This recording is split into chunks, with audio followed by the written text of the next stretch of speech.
চুপ থাকো এবং আল্লাহর উপর ভরসা রাখো, সবকিছু স্বাভাবিকভাবেই আসবে ইনশাআল্লাহ। মানুষের জীবনে এমন সময় আসে যখন মনে হয় সব কিছু ভেঙে পড়ছে। প্রিয় মানুষ দূরে চলে যায়, কাজের ব্যর্থতা আসে, দোয়া কবুল হচ্ছে না, মন যেন ভারী হয়ে যায়। মনে হয় আর কত সহ্য করব। কিন্তু এই সময়ই আল্লাহ তাআলা তার বান্দাকে শিক্ষা দেন, চুপ থাকো, ধৈর্য ধরো এবং আমার উপর ভরসা রাখো। কারণ যখন তুমি চুপ থাকো এবং আল্লাহর হাতে সব ছেড়ে দাও, তখনই আসল পরিবর্তন শুরু হয়। ১. চুপ থাকার অর্থ কি? চুপ থাকা মানে ভয় পাওয়া নয়, দুর্বলতা নয়, বরং এক ধরনের আত্মসমর্পণ ও প্রজ্ঞা। যখন কেউ তোমাকে কষ্ট দেয়, অপমান করে, তোমার উপর মিথ্যা অভিযোগ তোলে, তখন চুপ থাকা মানে সেই অন্যায়ের কাছে মাথা নত করা নয়, বরং তা হলো আল্লাহর সামনে নত হওয়া। আল্লাহ বলেন, আর তুমি ধৈর্য ধরো, নিশ্চয়ই আল্লাহ ধৈর্যশীলদের সাথে আছেন। সূরা আল-আনফাল ৮:৪-৬। চুপ থাকার মুহূর্তেই তুমি আসলে নিজের নিয়ন্ত্রণ প্রমাণ করছো।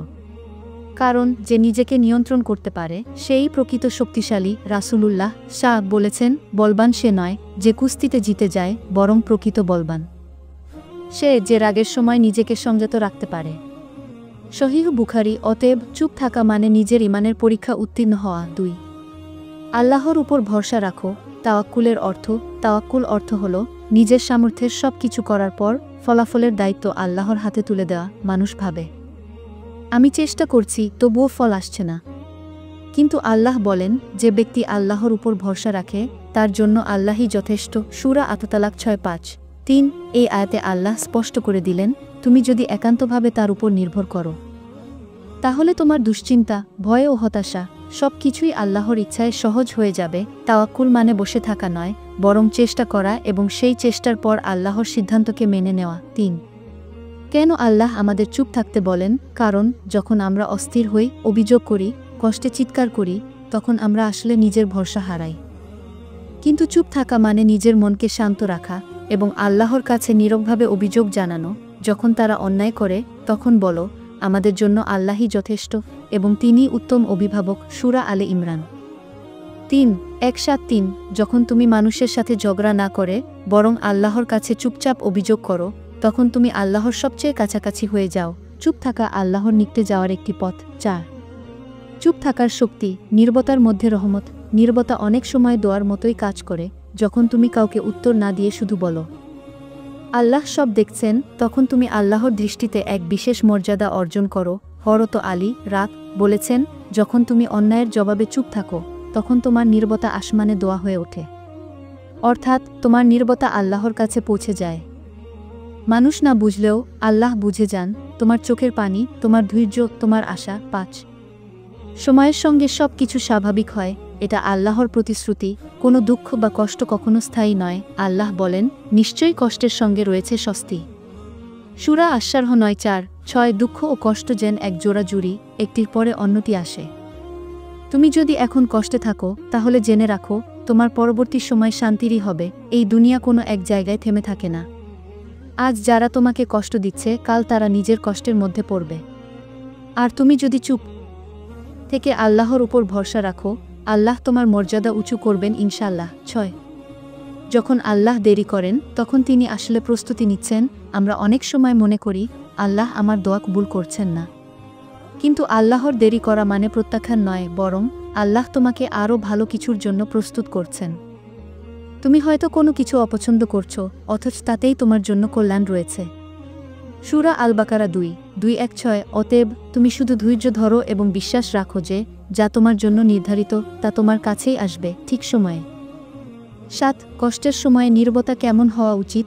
চুপ থাকা মানে কেবল মুখ বন্ধ রাখা নয়, বরং হৃদয়ের শান্তি রক্ষা করা। তুমি যদি কষ্টের সময় আল্লাহকে স্মরণ করো, তাহাজ্জুদে কান্না করো, দোয়া করো, কিন্তু মানুষের সামনে অভিযোগ না করো, তাহলে তুমি আল্লাহর প্রিয় হয়ে যাবে। রাসূলুল্লাহ বলেছেন, যে ব্যক্তি ধৈর্য ধারণ করে, আল্লাহ তাকে আরও ধৈর্য দান করেন এবং ধৈর্যের চেয়ে উত্তম কোনো দান আল্লাহ আর কাউকে দেননি। সহিহ বুখারী ৮। বাস্তব জীবনে উদাহরণ। একজন নারী তার প্রিয় মানুষকে হারালেন। তিনি প্রতিদিন রাতে কাঁদতেন, আল্লাহর কাছে দোয়া করতেন, কিন্তু মানুষের কাছে কিছু বলেননি। মাসখানেক পরে সেই মানুষ নিজেই ফিরে এলো, ক্ষমা চাইল। তিনি বললেন, আমি আল্লাহর উপর ভরসা রেখেছিলাম, তাই আমি চুপ ছিলাম। এই গল্প শুধু একটি উদাহরণ নয়, বরং যে কেউ আল্লাহর উপর ভরসা রাখে তার জীবনে এই মিরাকেল ঘটে। 9. আল্লাহর উপর ভরসা রাখলে যে শান্তি আসে। যখন তুমি আল্লাহর উপর ভরসা রাখো তখন তোমার মন থেকে ভয় চলে যায়, কারণ তুমি জানো আল্লাহ তোমার রিজিক নির্ধারণ করেছেন, তোমার সম্পর্ক, তোমার ভবিষ্যৎ সবকিছু তার হাতে। এই বিশ্বাস তোমাকে এমন এক প্রশান্তি দেয় যা কোনো মানুষ দিতে পারে না। যারা ঈমান এনেছে এবং যাদের অন্তর আল্লাহর স্মরণে শান্তি পায়, জেনে রাখো আল্লাহর স্মরণেই অন্তর প্রশান্তি লাভ করে। সূরা রাদ 1:3-2-8-1-0। কষ্টের সময় কিভাবে চুপ থেকে ভরসা রাখতে হবে। 1. অভিযোগ বন্ধ করো। মানুষের কাছে অভিযোগ না করে আল্লাহর কাছে বলো, হে আল্লাহ, তুমি জানো আমার অন্তর কি কষ্টে আছে। 2. দোয়া করো কিন্তু ফলাফলের চিন্তা করো না, শুধু বলো, হে আল্লাহ, তুমি যা উত্তম জানো সেটাই দাও। 3. কুরআন পড়ো, এতে মন শান্ত হয় এবং আল্লাহর বার্তা তোমাকে মনে করিয়ে দেয় তুমি একা নও। 4. নামাজে কান্না করো, তোমার চোখের পানি আল্লাহর নিকট সবচেয়ে মূল্যবান দোয়া। 5. সব সময় বলো, হাসবিয়াল্লাহু লা ইলাহা ইল্লাহু আলাইহি তাওয়াক্কালতু ওয়া হুয়া রব্বুল আরশিল আযীম। আমার জন্য আল্লাহই যথেষ্ট, তার উপরই আমি ভরসা রাখি। 1. যখন আল্লাহর পরিকল্পনা প্রকাশ পায়, তুমি দেখবে একদিন এমন সময় আসবে যখন সবকিছু আস্তে আস্তে ঠিক হতে শুরু করবে। যে ব্যথা তোমাকে ভেঙে দিয়েছিল সেটাই তোমাকে নতুনভাবে গড়ে তুলবে। যে মানুষ তোমাকে ছেড়ে চলে গিয়েছিল তার জায়গায় আল্লাহ এমন কাউকে পাঠাবেন যে তোমাকে সত্যিই বুঝবে, আর তুমি বলবে, আল্লাহ সত্যিই সেরা পরিকল্পনাকারী। আর তারা পরিকল্পনা করেছিল, কিন্তু আল্লাহও পরিকল্পনা করেন, আর আল্লাহই সেরা পরিকল্পনাকারী। সূরা আলে ইমরান 3:5-4-1-2। আল্লাহর পথে চলা মানে সবকিছু সহজ হবে না, কিন্তু শান্তি আসবেই। অনেকে ভাবে, আমি নামাজ পড়ি, দোয়া করি, তবু কষ্ট পাই কেন?